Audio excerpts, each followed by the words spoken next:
IVM.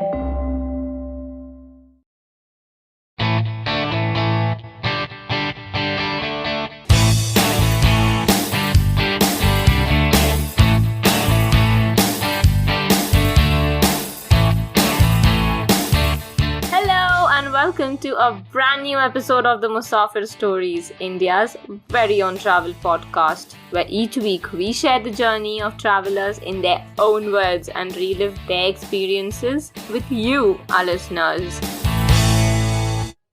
Hey guys, welcome to a brand new episode of the Musafir Stories. Hope you're all well and keeping safe.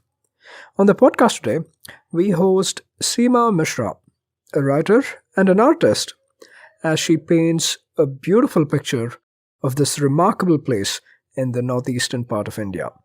Let's hop onto the episode and find out where Seema is taking us to today.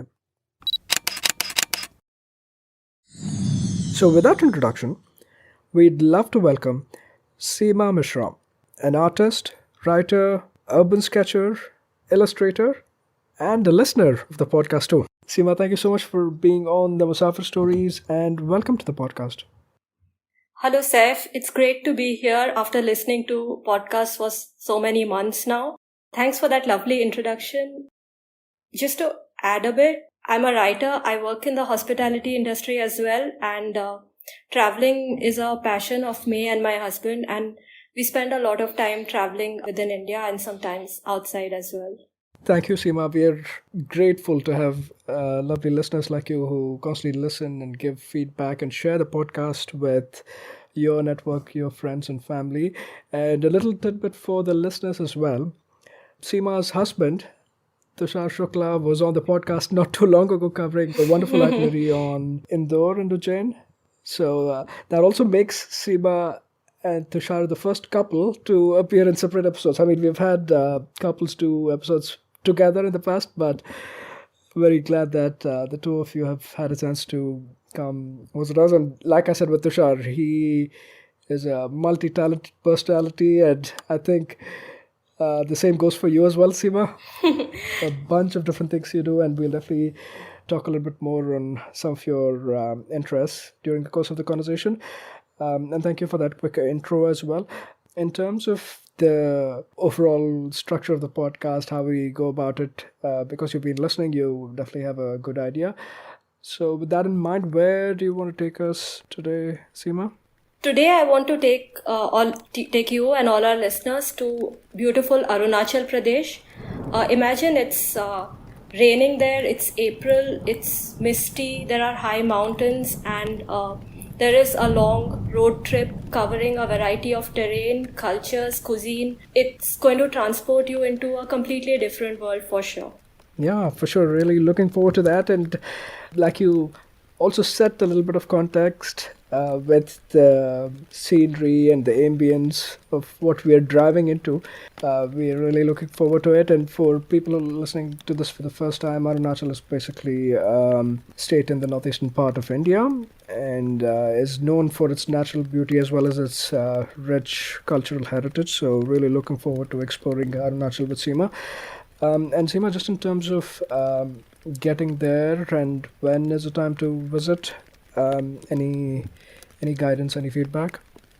So, Seth, the ideal time to visit there is actually the winter months are really good if you can handle the cold, because it's dry and there are a lot of festivals going around at that time, or post monsoon.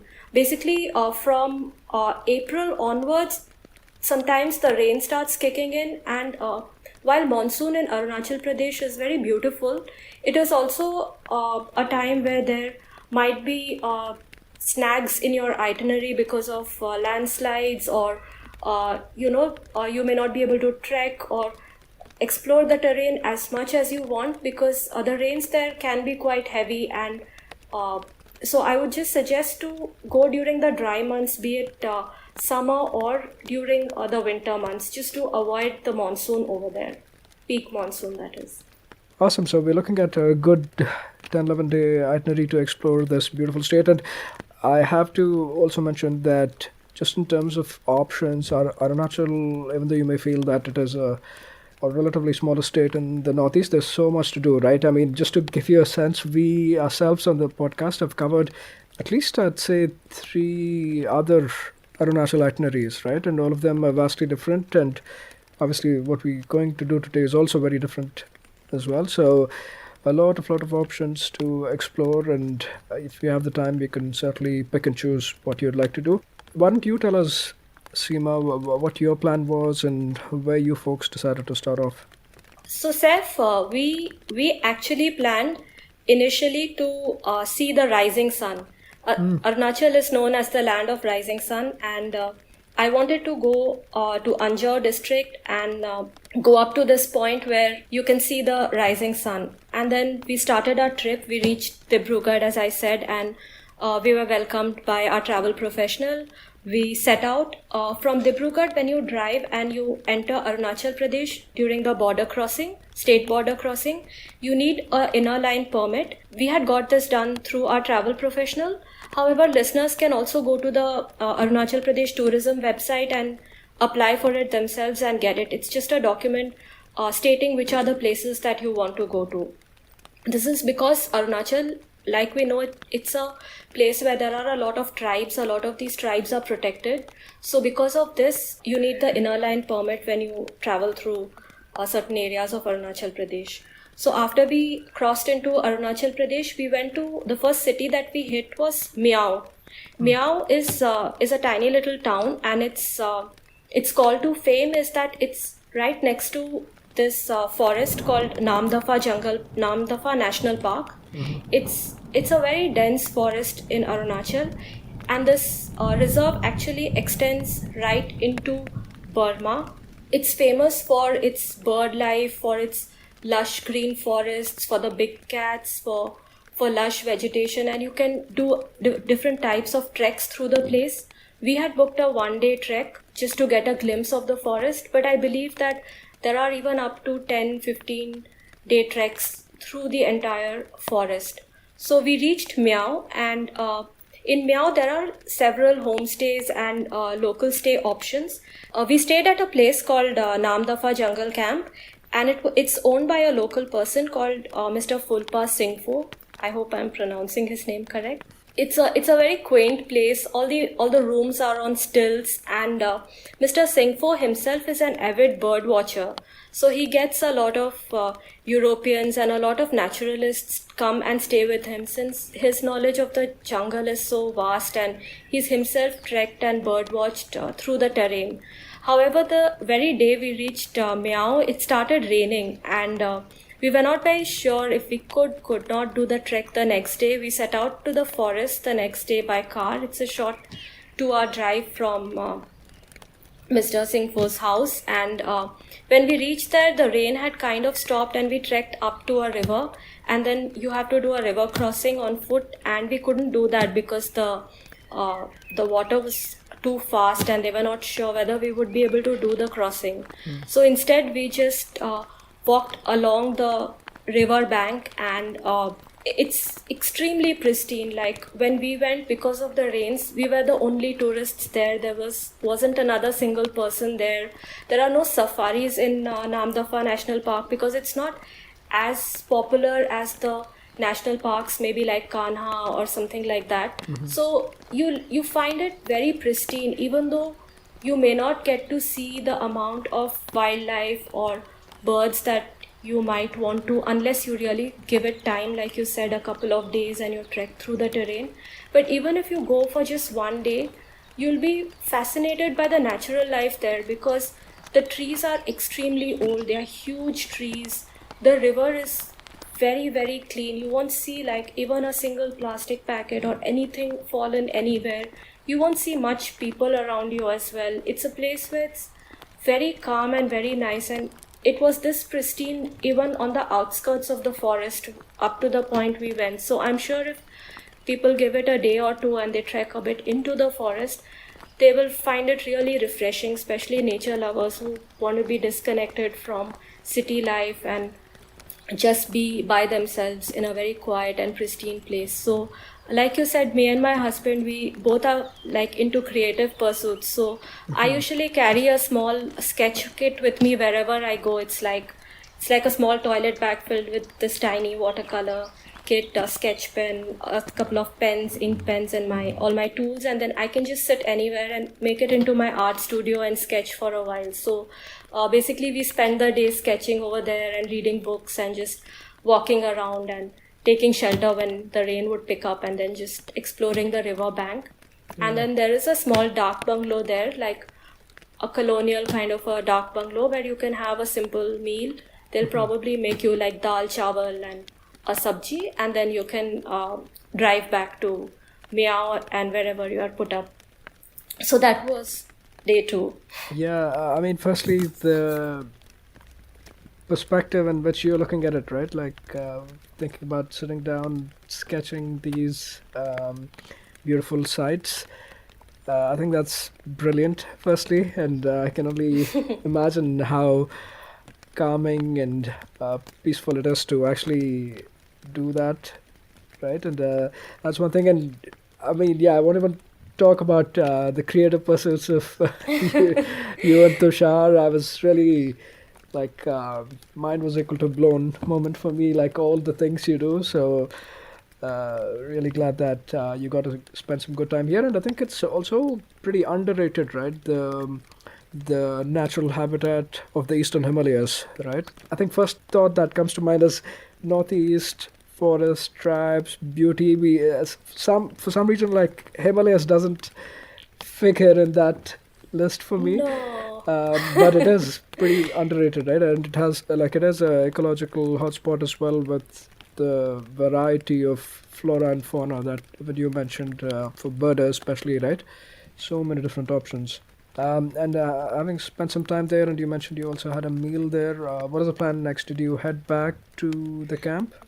Yeah, so after finishing off at Namdapha jungle camp, about in the evening around 4 p.m., we came back, and on the way back we stopped at a local market. This is something that I did throughout my travel through Arunachal. I always visited the local vegetable market, or just a normal market where people go to buy their groceries, their vegetables, fruits, meat, because Arunachal, the food is so different that even though a vegetable market, normally you won't think of it as a place for tourists to visit, but if you go, you'll find the kind of vegetables, the spices, everything is very, very different. We stopped at the local vegetable market. We picked up some greens. I don't even know their names. And we just carried it back to the camp with us, and we asked our cook to make food with us, and he was even arguing with me that, okay, this is a bit dry, this you haven't bought properly, you should have checked for the freshness. But it was just fun thing to do for us. Yeah. Yeah, absolutely. And what is the plan? You did touch upon there being some recalibration of the plans due to the weather. So Yes, what was planned now? so we did all our shopping, came back home, and while we were having dinner, our travel professional comes up to us, and Bhikkhu tells us that, you know what, all the roads are blocked, and we are getting this. They have this. All the drivers have this whisper network where they send messages to each other, and he was like, there are going to be roadblocks all the way up there, and we might be stuck in the middle of nowhere.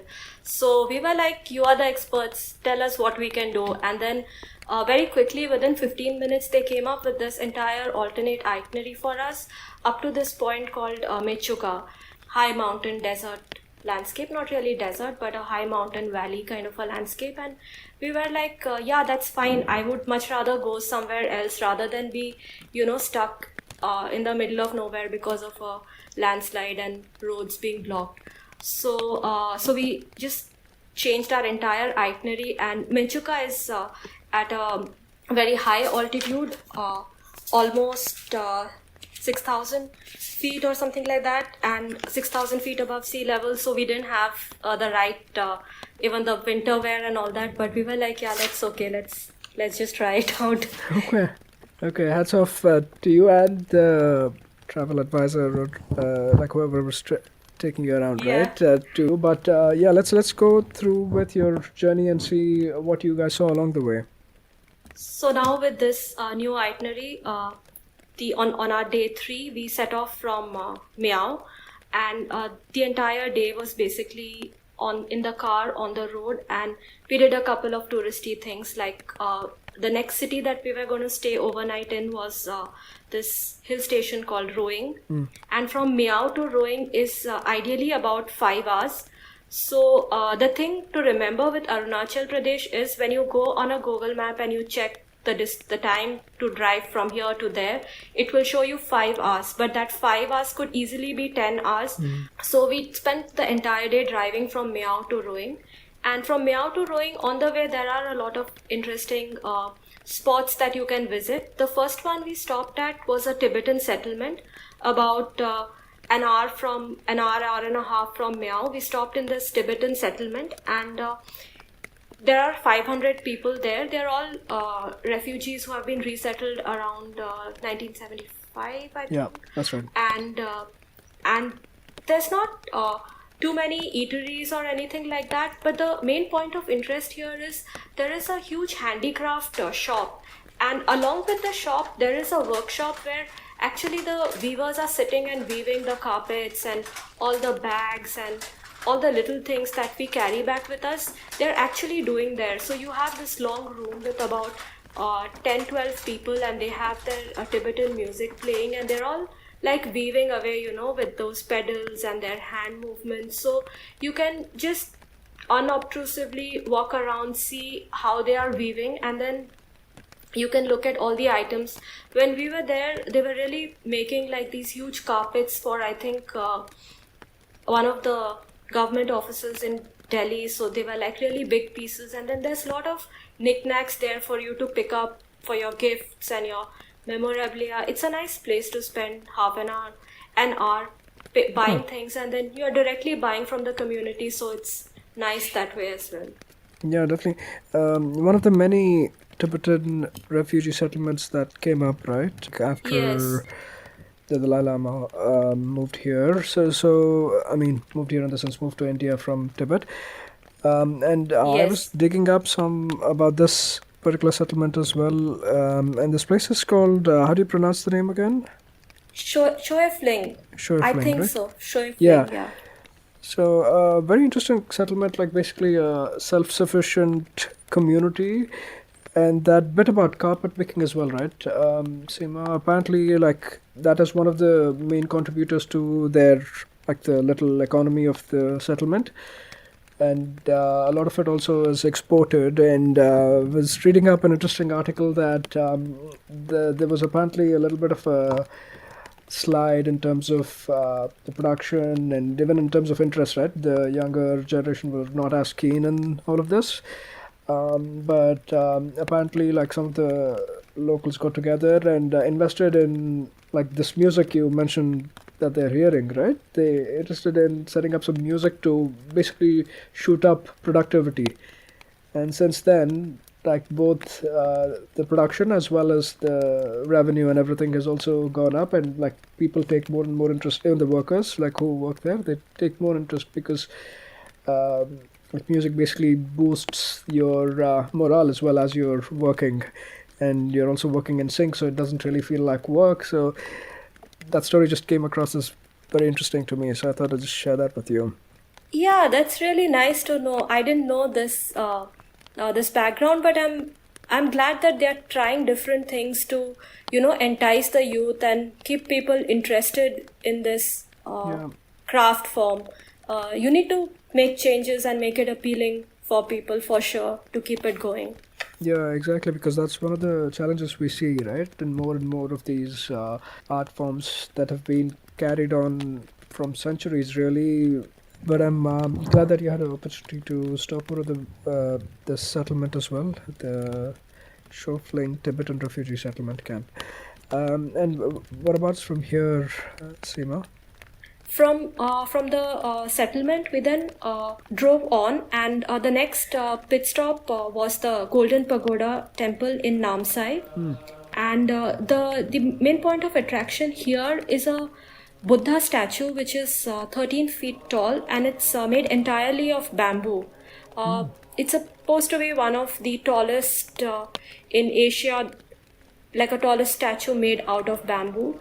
And when you see this, when you see the Golden Pagoda temple, you actually find a very strong Burmese and far Asian touch in the kind of monuments you see around, the statues, the artwork, the way the roofs are structured. It has a very strong Burmese influence, and visitors there will find it to be a very different kind of a monastery from, say, the kind that you find in Spiti or Ladakh up there, in terms of the architecture. And the complex itself is sprawling with spread out temples and the main statue within a temple, of course. And the day we visited, there was very, very light showers, so the reds of the roof were reflecting in the water, and everything was green, and you could like carry a small umbrella. There's a light shower and you can just walk around, so there's absolutely no heat. There's a cool breeze, so it was quite charming for me to just walk through that place. Though I didn't get to interact much with any of the monks or spend too much time there. We were there for about an hour and a half, because we had to explore the Golden Pagoda temple and also have our meal close by, and then head on to the to Roing, so that we reach on time before it gets dark. Yeah, I was really caught by surprise too with the Golden Pagoda. So it's not just the Golden Temple we have in Amritsar, or India doesn't have the Golden Temple in Amritsar, right? It also has the Golden Pagoda. So yeah, it's true. good to know about that. And yeah, to your point, it also has pretty unique architecture. Like you don't see a lot of this, right, in India. And it's perhaps that Burmese influence that you were talking about too. Was the next stop basically Roing, or was there more stops along the way? There was just the one last stop called BhismakNagar. BhismakNagar is actually this temple site, it's an archaeological site. It's the remains of a 12th century fort, and all you can see right now is like a gate, and then foundations made of brick stones, and like remains of some walls. But it's a very, very ancient site, and it was excavated by ASI, and they found a lot of pottery and things there, but it hasn't been maintained the way it should be. But it's just nice to stop here, because this site has a lot of relevance. It's supposed to be the oldest archaeological site, ASI site in the state. And also this fort palace is supposed to be Rukmini's father's palace as per mythology. So Krishna's wife, Rukmini, her father's palace. So it has those mythological and historical connections, and of course nice to see around. But unfortunately you don't have like an office there or some kind of maintenance work, so that someone can take you around and at least explain the meaning. There's a board by ASI where you can read the history of the place and just walk around by yourself and see the place. Maybe do some research beforehand so that you kind of know what you are expecting. We just landed up there, and then you don't have connectivity across Arunachal always, so we were struggling to find what is this actually.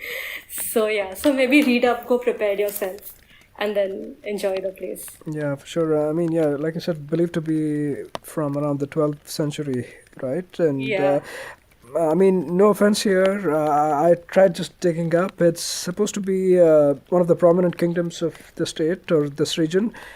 It's spelled as Chutia, right? So, yes. I mean, I didn't want to offend anybody by pronouncing it, but I did look up, like, there's one of the prominent kingdoms from the region too, right? So yes, it's a prominent site, but like as you said, Seth, Arunachal is not a place heavy on tourism, right. So things are not maintained like the way we would if we go into Hampi. Then of course everything is impeccably maintained. It's not like that. Maybe the tourism needs to catch up, but definitely a hidden beauty. Yeah, for sure. And I'm glad that you actually I mean, no pun, but you dug it out, basically, right? It happened to be on your way, and you dug in and found this out, but an archaeological site that definitely, if it's on the way, you can visit and find some of the remains and the ruins. And assuming it is rowing after this for the night, right? Yes. After this long drive, just like you're in the car for another 2 to 3 hours, depending on how fast you drive, how good the roads are, whether you stop for tea or something, and then you reach Roing. Roing is like Arunachal's Shimla or Manali, without the crowd, without the shops. It's a very gentle. It has that very nice hill station vibe to it. Gentle hills. There's this beautiful Sally Lake where all the locals and the tourists go. It's this huge lake in the middle of mountains and with a walking track all around it. So you can walk around Sally Lake, and then of course there are a lot of adventure sports to be done around Rowing. If you plan to stay there for 2-3 days, then you can go for trekking, you can go for rafting, you can explore the jungles, you can stay in camps.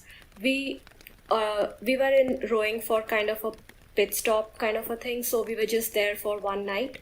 But you can definitely stay for 2 or 3 nights if you want to indulge in some adventure sports. Otherwise, it's a very gentle kind of a town to just go for those long walks and see the parks and see the river. There's a river running by Rowing, and go to Lake Sally and then just explore the food around the place.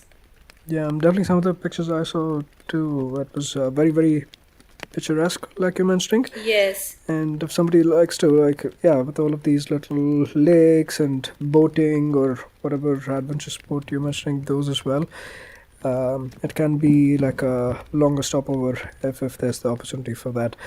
But I'm glad that this is another place you got to spend some time at. And basically, this is the route you're taking to get eventually to Mechuka, right? So all of these are little pit stops that you're spending time and checking out the places in the vicinity. Yes. So between Roing and Mechuka, we had one last stop. It was a little town called Aalo, or it's also called Aalong. And this is the place where you have people from the Kalo tribe. And we were staying in a very authentic tribal home about 16 kilometers from Aalo town. And we actually stayed in Aalo for quite a while. We were there for 3 nights.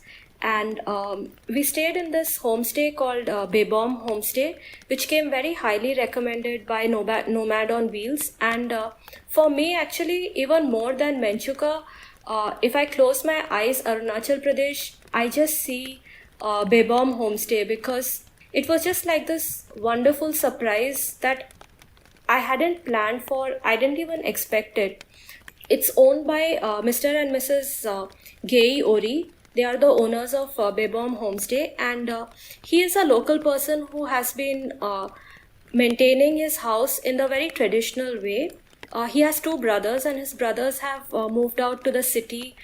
They are in government jobs, and he's the one who stays home, and he maintains his house exactly like a heritage, not even heritage, it's an authentic Galo house. So like you said, it's built on stilts, but not just on stilts, Seth.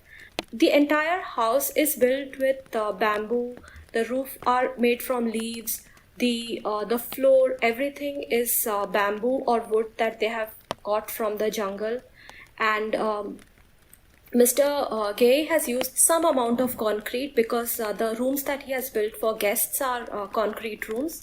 And those stilts, the stilts that these houses stand on, they can't be placed directly on the ground. They need kind of a slab or a block to place on. So his house the stilts were built on concrete slabs. But when you walk in the village and you go even further into the older villages where modernization has not even hit that much, they actually build their houses on huge stones. These are like stones that they have found in the jungle and they have brought into the town. And I was speaking with Mr. Gay, and what he was saying is it takes almost 10-15 days to build these houses, and it's kind of a village work. Like everyone comes together and helps a person to go into the village for 2-3 days, cut the bamboo, because you have to go very deep to a place which is dry, from where you can cut the bamboo so that it won't be infested by termites. And then they have these particular time of the month, like on full moon nights you should cut the bamboo, so that if you cut it at this time from this place, then the termites won't infect. So with those strong old bamboo and some of the wood, that's how they build the foundation of their house. And then the house is like a square shaped central room, and all around it is like a veranda with seating. And when you go inside, there is at the center a small square kind of a earthen spot with a place to build fire. And then all around it is this wooden seating with carpets, like not carpets but mats woven with not palm leaves, but like a local leaf that they have. So people sit on that, and then there is the fire in the center, and on top of the fire is kind of a platform where they have their weaving baskets and everything kept there to dry with the fumes. And then into the fire they do their cooking. So they get these hollow bamboo, stuff it with like say chicken, pork mixed with bamboo shoot, and put it into the fire, and then that's their food. And that's where they all gather in the evening, sit together and eat. And that's where we would have all our 3 meals with the family. So it was almost like we got a glimpse of how a person in this village actually lives. So we would sit with Mr. Gay, his wife, and then his brothers would come in and they would all chat. And it's they make their own rice wine or rice beer. This is made from black rice, and it's so smooth and it's so tasty, Seth. They make it by burning black rice, and then they put it in a kind of a conical woven sieve with leaves around it. They ferment it, they strain it, and then it's a very clear, very smooth, easy to drink beverage, which you won't even feel how smooth it is. It's like very fine wine, and then you won't know when you get high because it hits you really hard. And for like we in North India or in the rest of India, when somebody comes home, we offer them chai or coffee. Yep. So in this tribe, they offer people this rice wine. It's a mark of honor. It's a mark of welcoming someone. So we were like family for them, and they would keep offering us apong.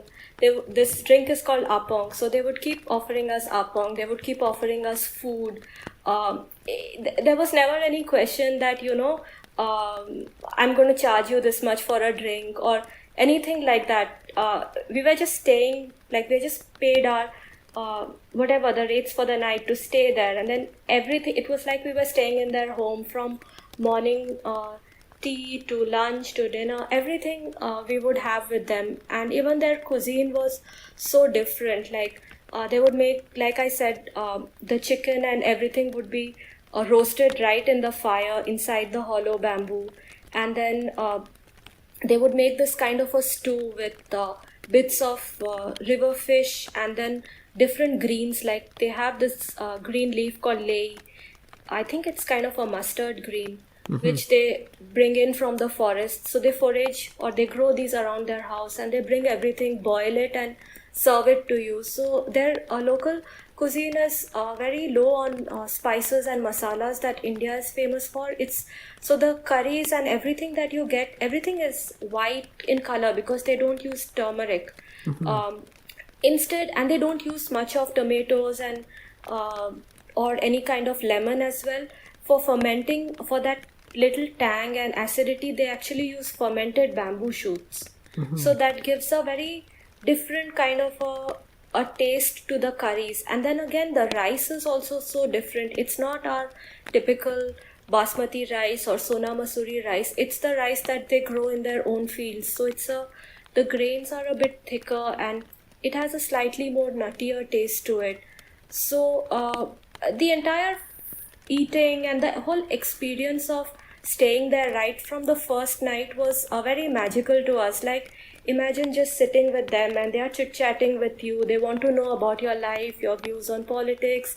Their family joins in, you're drinking together. Then they share these stories of that we have forest spirits, and when we don't drive through the forest at night, if you are a pure soul, the spirits can sense it. If you have darkness in your soul, then they will keep you tied in the forest. Like they would tell you this kind of stories, and it was a lot of fun. That from that very first night in Aalo, it was really good for us. And then the next day we had an entire day with our homestay owners. So Mr. Gayori, he actually wanted to show us the Aalo town. So he took us into the town, and he wanted to show us his place of worship. So what he explained to me and Tushar was that they are not really Hindus. Their religion is called Doni Polo religion and Doni sun and moon religion, and they have a very small temple in Aalo, and they took us in there, and you don't have any idol of a deity or anything like that. You have a kind of a sun and moon kind of a representation to which they pray, and then they have a priest who blessed us, and he tied a small thread on our wrists, and then they showed us around the temple complex, and they also told us that this is where they have their famous Mopen festival when it happens, and then we again hit a local market with Mr. Kayori. So he wanted to buy some spices and some food for us. So we bought some of the leaves, like we bought these banana flowers, and they made a kind of soup out of it. And then we bought the leaves, and he showed us the different things available, like they have these small daggers that they carry. So you have these woven bamboo sheets to keep those daggers in, and then you get those necklaces and things there in the market, the hats, the bamboo woven hats that they wear. So you have stalls, people selling all these things.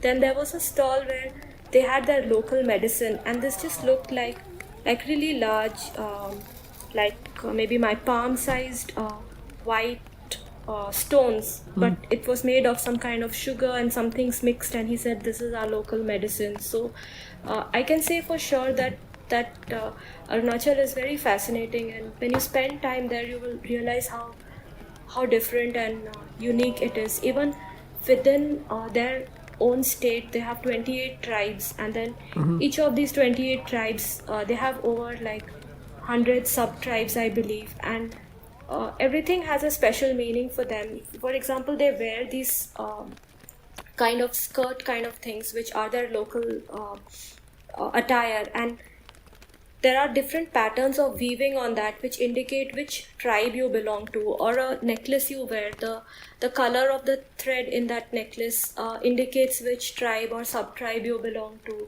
So we found a lot of intricacies there as we walked through the market and explored the place with Mr. Gay. So it was very interesting for us. Again, a river runs through Aalo town, so we walked by the river. There is a suspension bridge there as well. You can go and explore those points. And even though the Doni Polo temple is not really a tourist spot, but of course you can always go there and explore the place, and maybe go with a local so that you can actually go inside and understand with them what the place is all about, and how they worship nature. And for them nature is everything, so their connection with the jungle is very strong. Everything they get from there, they forage for food from there, the home they build, everything is from there. So they are quite strongly connected to nature and the forest around them.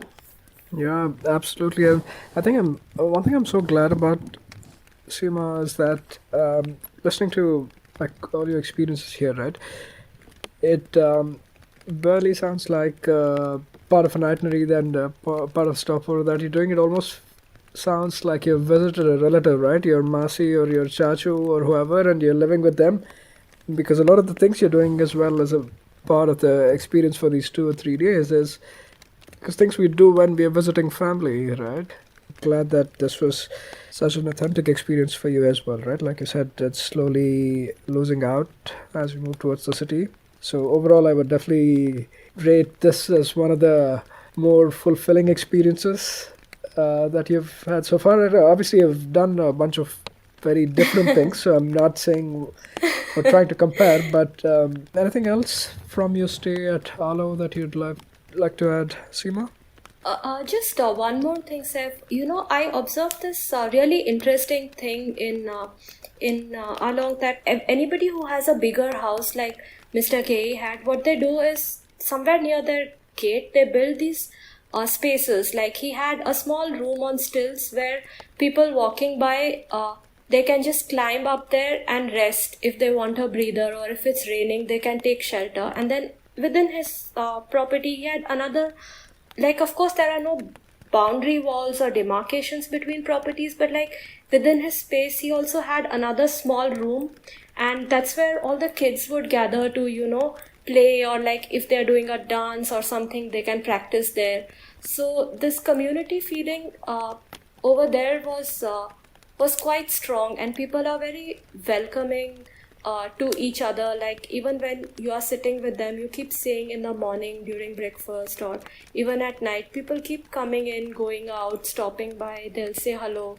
And the way they build their houses, everything, there is a lot of place to just sit and chit chat, and places that are shared by everyone, like anyone can come in. So it was quite interesting to see that as well.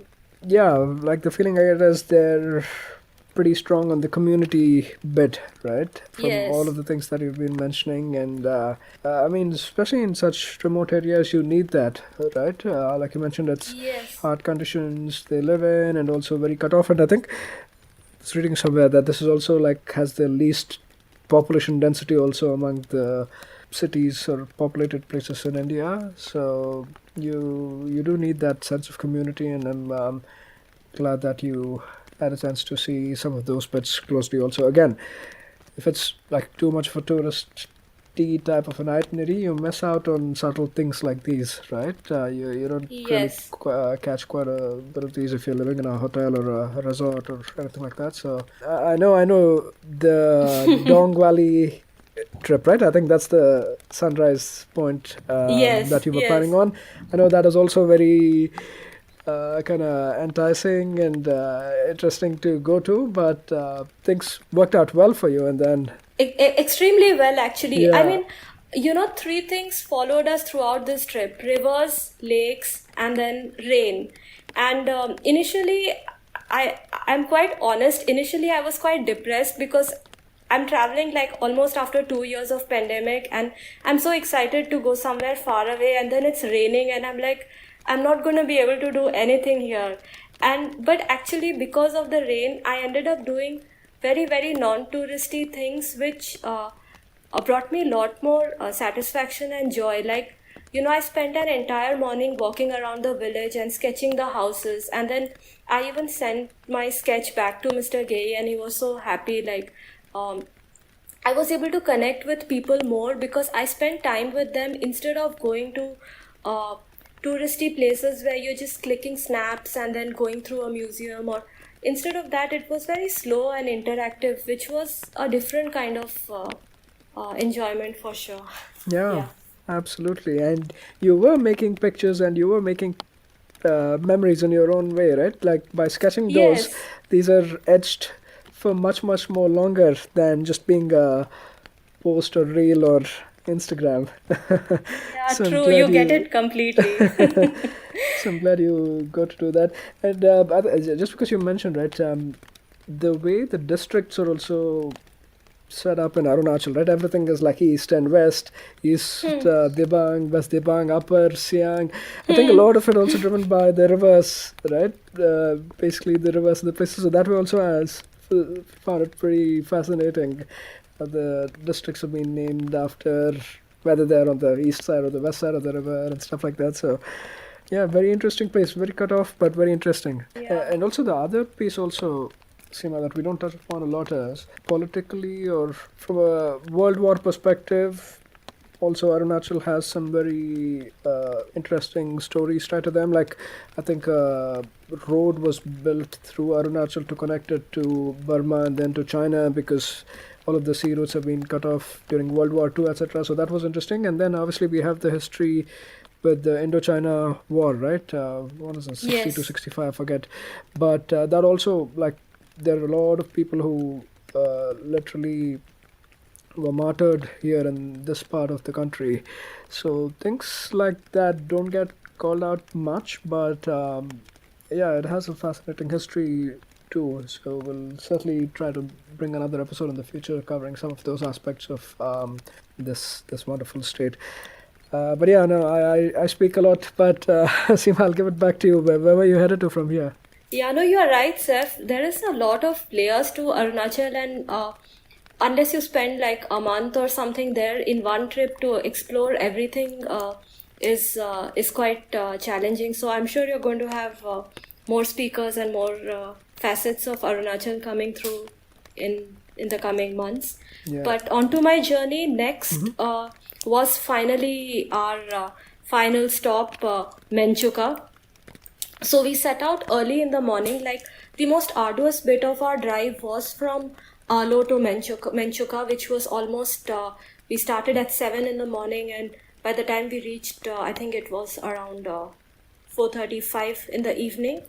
And finally, after this 8-hour long drive, we finally reached Mechuka. As you come into Mechuka, it really does steal your breath away, like that picture perfect beauty, or that very beautiful Himalayan view that you think of when you think of like the Kashmir or the Shimla, like going up Mashobra, Spiti, that not Spiti but Mashobra, that side where you have those fir trees, you have that beautiful lake, you have those green slopes, you have all that in Menchuka. So you're surrounded by high mountains all around you, and there's a valley, a plain green valley in the middle with a very beautiful Yargapchu river running through it, which is almost like between blue, light blue, deep blue, depending on the sun. So it was very, very charming. As soon as we reached, and we were staying in a homestay called Yargapchu Homestay. But there are many places around Menchuka to stay. Yargapchu Homestay was walkable distance to the river, and then you can cross the river, and there are again mountains, and you can walk around there. So it was quite a peaceful spot for us to walk around and explore. And as soon as we reached, there was still light enough for us to go for a short walk, and it was drizzling. So we went for the walk, and the river runs through the valley. So we were staying near the river. We crossed over to the other side where you have the mountain slope, and you can even climb up to the peak of these mountains, and that's quite a hike, but we just wanted to explore. And as we are walking, it's raining, and me and Tushar are chatting that, are we even going to be able to trek all the way up, because I'm not that strong a trekker in terms of through tough terrain like slippery roads and all. So I was not sure whether I wanted to try it. And then we see, like, so many of the locals, they just having these jars, and they are bending down and collecting something from the ground. We cannot make out what is it that they are collecting, and it's also drizzling, and I'm very curious. Finally, I go and see, and it's like on both sides of the road it's covered with green, so it's like a green carpet because it's monsoon. So you don't see any of the brown desert kind of mountain surface. And then there are these tiny strawberries, like minuscule strawberries, as big as your nail, even smaller than that, and they're all collecting it and putting it in jars and bringing it back home with them. So even we ended up collecting some of them and eating them, and it was so much fun. And it's not even something you will see anywhere, but foraging is something very, very strong in Arunachal. In Aalong, we saw that anywhere that is a bit pristine, but far from the city, people forage. They put this basket on their back, and they go into the nearest mountain slope, and they forage for mushrooms, for different kinds of leaves. So they don't just rely on palak or methi like we do in the cities. They go into the forest, they pick different kinds of leaves, and I found out to my joy that they pick these little tiny strawberries, mostly the kids, and they put it in these glass jam jars, and I think they go home and then they put some sugar and they shake it and try to make a drink out of it. But it was quite fun, Seth. That I can say for sure. So again, though we were upset by the rain, we saw these other things which were very delightful. Yeah, no, sure. I mean, yeah, one option is you could just be bummed and depressed about it and just spend the time indoors, or you can get out, take a little bit of a risk of walking around in the rain, and then stumble upon some really like memories, right? That you would pretty much, I guess, take with you to the grave. For So sure. yeah, and were there any other places within Menchika that you perhaps stopped by or paid a visit to? Yeah, there are a few spots in Menchuka that you can try. There's a Gurudwara up in the mountains, so definitely going to the Gurudwara and having the langar there is one of the the nicest experiences there. There is also a small cave there with some history around it, some local legends around it. The river Yargapchu, you see it up close. Again, this one of not the starting point, but kind of you see another aspect of it before it enters the valley. And there's a very old 400-year-old Buddhist monastery there. This is, I think, the Mahayana Buddhism monastery. So you have like the Tarama pictures, and I found it very similar to the kind of monasteries that I had seen in Spiti. And I think this is a tradition that comes in from Tibet, so the practices there are very similar, and it was very, very different from the kind of monastery that the Golden Pagoda, that Right. monastery was. So that is another thing to do in Mechuka. Then there is a army base there, and there are a couple of bridges running across the Yargapchu River in the valley, so you can walk across those. And then there are some local shops where you can buy woolens or Tibetan trinkets. There are a lot of very nice shops where you can have momos over there or thukpa. And of course, you can trek up the Menchuka mountain, and right on the top, they have the words Menchuka written there. So like it's a nice one-day trek that you can do if the weather supports you. We were there in Menchuka for about again 3 days, and we took it very leisurely exploring. There's also this spot where they take you and they show you the bunkers where the army would hide. They'd build these bunkers, so you can walk up and see those little spots, and you can spend some time in nature. Again, Yargapchu homestay was it was a proper homestay with the people running it, living there themselves. So again, the meals would be in the kitchen with them, and those were some of the really nice memories I have. Like they had a separate dining hall with a fireplace for guests, but because we were the only guests there, and I always like to eat with the family, so I would eat with them because then the fire is there and the warmth is there.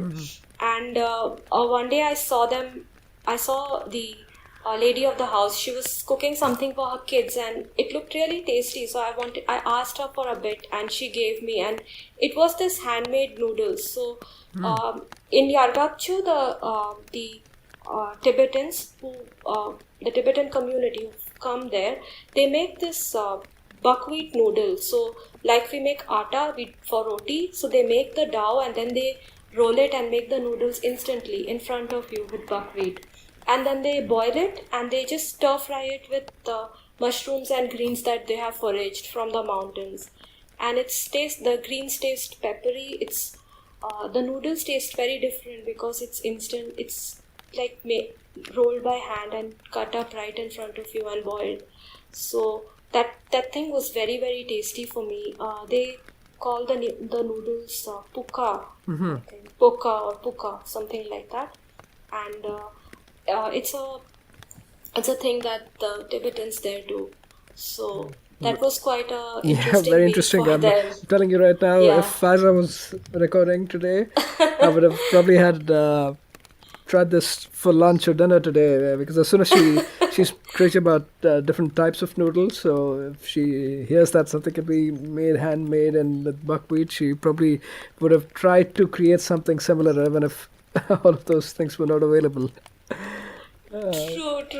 I'm glad that you and your wife appreciate these little experiences too. I mean, they're not touristy. They are very simple. In fact, they were not even offering that food to us because they make like roast chicken and roast pork for their guests. But for me, it's these simple things that actually appeal to me. And again, because of the rain and the cold outside, we would sit with them so much. And then again, because of that, we would chit chat and see these new aspects of life there, which was quite interesting. So yeah, that was our 3 day in Mechuka with lot of sketching, lot of eating, and relaxing there. Like I can still remember the smells of everything. Like the water you get is heated over a wood fire, so it tastes and smells different.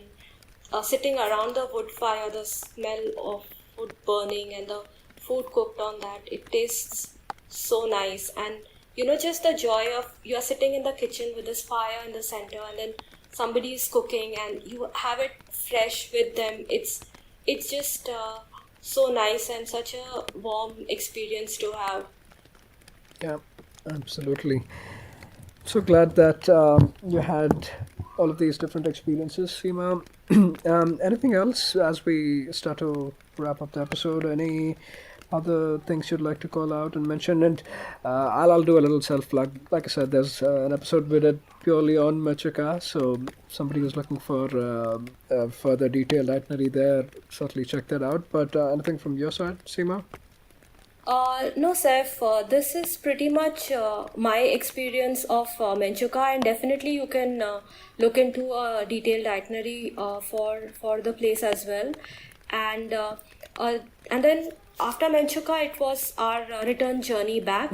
And just a tip is like, of course, when you're doing a round trip on the way back, you could stay in a different place to just get a chance to see a different terrain. Maybe not very different, but just something else. So Pasighat was our last stop, and after a kind of relaxed stay in Arbor Jungle Camp, on the last day we woke up, and then from Pasighat, Dibrugarh airport is just a quick 3-hour drive. So we had an afternoon flight, and we were easily able to reach on time, stopping en route to pick up some tea on the way, and we were done with our Arunachal Pradesh itinerary. Yeah, it's been a fascinating journey, and obviously it's been a lot of ups and downs, right? I can imagine emotionally sure. as well. I mean, not talking about the terrain here, but I'm so glad that it turned out to be a wonderful experience and journey at the end. Yeah. I get a feeling that there is another Arunachal trip remaining for you guys, right? Definitely. In fact, we've listened to a lot of people speaking about the Seven Sisters on your podcast. Like I remember Utsav Mamoria's Sikkim episode, and then there was one about this speaker who was lost in a cave in Arunachal. So, and I think I recently heard an itinerary as well. I think it was in Mizoram. I'm not sure. Yeah, Mizoram, right? So I keep hearing about the Seven Sisters a lot on your podcast, and I see posts on YouTube or on Travel and Leisure, and I think it's a very upcoming among travel enthusiasts. It's something that is coming up a lot now. Yeah, absolutely. I think you give me a good idea. I should probably make a playlist of all the Seven Sister episodes we have done. But I'd like to thank you, Seema, for giving us another of these memorable Northeast itineraries, memorable Arunachal itineraries, just giving us a glimpse into this beautiful state, what one can experience, and just the variety of things one can experience. So thank you so much for that. And hopefully we can in the future bring you back as well, Seema. If this has been a good experience and if you've liked it, you're always more than welcome to come back and share your experiences in the itineraries. So thank you, Seema. Thank you.